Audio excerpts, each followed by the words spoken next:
C'est presque de démonter le tambour. Le tambour, pour le démonter, ici, je vous ai dit que pour démonter les roues, il fallait les barres. Alors que pour l'axe, là-bas, du tambour, pour l'enlever, c'est 22 barres. Ah oui, faut développer. Alors, il vous faut une bonne clé. Déjà, une clé de minimum de 32. Hein, et il vous faut une relonge comme ça. Pour pouvoir débloquer. Maintenant, si vous voulez enlever le tambour, ici on a dit qu'il fallait serrer le frein. Il faut la roue avant. Là, pour l'arrière, il faut absolument desserrer le frein. Oui, et oui. bien le desserrer le plus possible. Hein. Le frein à main. Le frein à main. Ouais. Le frein à main, il faut le desserrer. Si vous ne le desserrez pas, car en fin de compte, le frein à main, lui, vient bloquer. En fin de compte, cette tension dessus. Voilà. Il est ici et il fait écarter les mâchoires. Donc il faut lâcher le frein à main. Voilà. Et bien sûr, le décale, maintenant on le décale à l'avant. Voilà, tout simplement. Alors vous allez enlever ce fameux boulon d'axe là, de 32 en règle générale. Hein. Mais souvent, le problème c'est que je vous ai parlé tout à l'heure sur les disques, les rebords, vous pouvez avoir un petit rebord qui se forme au bord du disque. Sur les tambours, c'est la même chose. À l'intérieur. À l'intérieur, ça use. Ça va user votre tambour à l'intérieur et vous vous retrouvez ici avec un petit bord, un petit rebord de ce côté. Et vous allez essayer de sortir votre tambour, mais ne peut pas puisqu'il y a le rebord qui est ici.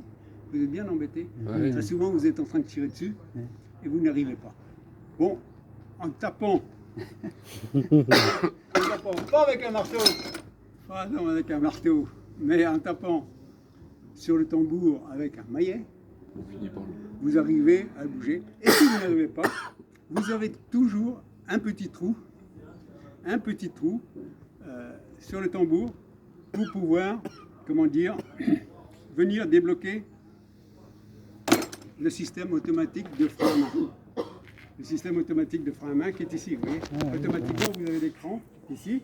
À chaque fois que les mâchoires s'usent, vous avez, ça s'écarte et en même temps le front ici s'écarte. Rattrapage de jeu. Rattrapage de jeu, tout simplement. Et voilà, c'est ce rattrapage de jeu qu'il faut, ici, débloquer avec un tournevis. Vous voyez, vous avez un trou. Il faut que vous puissiez mettre ici le tournevis pour, appuyer là-dessus. Libérer le rattrapage. Et libérer le rattrapage qui s'en vient. Et à ce moment-là, la plaquette, et là, ça va revenir. Hein, et donc vos plaquettes se rapprochent. Et à ce moment-là, vous pourrez tirer. Il faut penser à ça. Ça, c'est le plus gros problème souvent. Car on attend trop longtemps pour regarder ces mâchoires. Beaucoup trop longtemps. À ce moment-là, ça, souvent... Des fois, elles se décollent. Elles se décollent, ça arrive, et souvent c'est tellement usé. C'est le ferraille. Voilà, et en fait, quand vous êtes sur le métal, et vous usez encore plus votre tambour, et c'est là le problème. C'est pour les Normalement, contrôle technique, il détecte les anomalies de frein. Non, il ne regarde pas ça. L'inconvénient. Non, mais il voit que ça ferait de mal. Non. Oui, non, mais car en fin de compte, ça peut freiner très bien. Et j'arriverai à 1 mm. 1 mm du métal. Je ne touche pas encore le métal. On ne le détectera pas. Il regarde et c'est ça l'inconvénient. Justement, c'est pour ça qu'il est conseillé quand même de regarder vos tambours de temps en temps, démonter et aller vérifier si vos mâchoires sont bonnes, et voir aussi si le tambour n'a pas cette fameuse, ce rebord. Voilà, c'est une précaution que je vous donne. Il y a des cotes limites pour les tambours, au bout d'un moment, il faut changer. Oui, bien sûr que si vraiment vous avez un gros rebord, c'est pas la peine. Vous allez remettre des plaquettes neuves, des mâchoires neuves, mais la prochaine fois, vous ne pourrez pas le sortir. Donc il faut changer le tambour à ce moment-là. Voilà, donc